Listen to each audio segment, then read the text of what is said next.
दोस्तों, आज की कहानी है पिया मिलन। दोस्तों, कहानी शुरू करने से पहले अगर हमारे चैनल को सब्सक्राइब नहीं किया हो तो कर लीजिए ताकि आपके पास पहुंचे हर रोज नया वीडियो।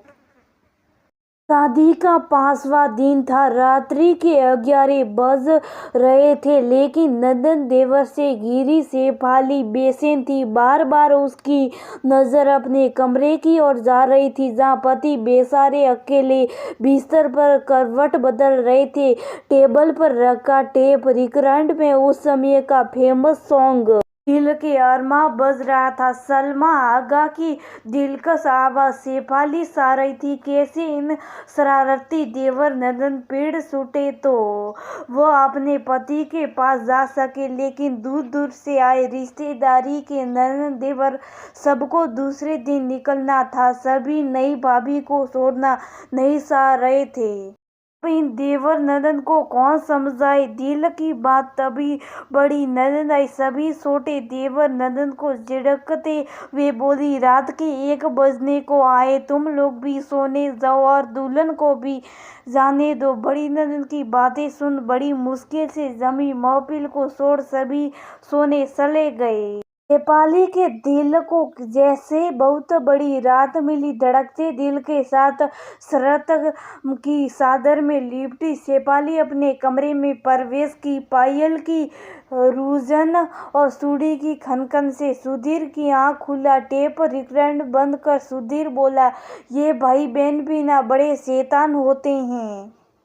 शेफाली होले से मुस्कुरा दी। पति के आगोश में होने के बावजूद उसे वो वाकया याद आ गए जब उसके भाई की शादी हुई थी। उस समय भाभी के दिल पर क्या बीत रहा होगा, वो आज शेफाली महसूस की थी।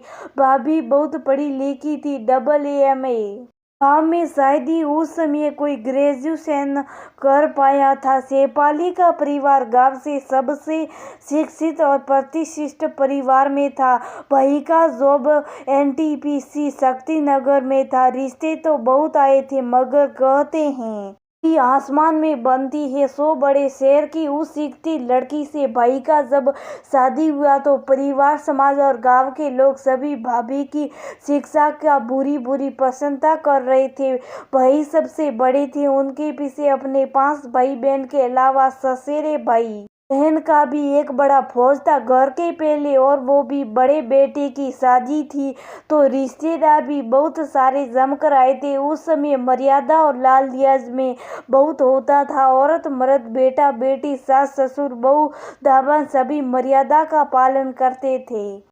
एजरा शेफाली और उसके कुछ कजन अभी अभी कॉलेज के फर्स्ट ईयर में दाखिला दिए थे। उमंग जवा था, घर में पहला शादी हुआ था, वो भी बड़े भाई का।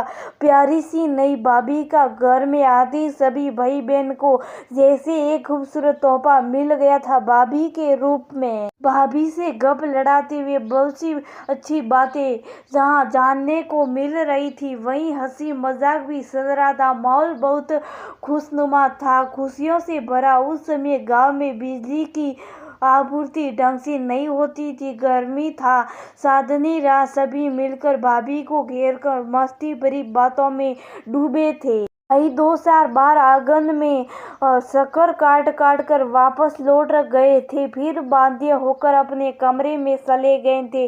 अंत में भाभी ने कहा था, भैया का शायद सिर दुख रहा है, इजाजत हो तो बाम लगा आओ। भाभी के इस बहाने को शेफाली और सकंजी समझ नहीं सके थे। उन्होंने भाभी को सहमति देकर उनके आने का इंतजार करने लगे थे, लेकिन भाभी नहीं आई। अंत में माँ जब आंगन आई तो सबको जगह देख सोने जाने को कही थी। भाभी का वो झूठ उस समय वे सब समझ नहीं पाए थे। पिया मिलन में बाधक छोटे छोटे देवर नंदन प्रिय होने के बावजूद उस समय भाभी को भा नहीं रहे थे। ऐसा होता है, छोटे देवर नंदन को भाभी के दिल के बेचैनी की समझ नहीं थी। आज अपने दिल की बेकरारी को देख शेफाली को अपनी भाभी के उस जेठ का एहसास हुआ। भाभी का झूठ सचमुच बहुत प्यारा था। देवर नंदन से बड़ा ससुराल सबको प्यारा लगता है।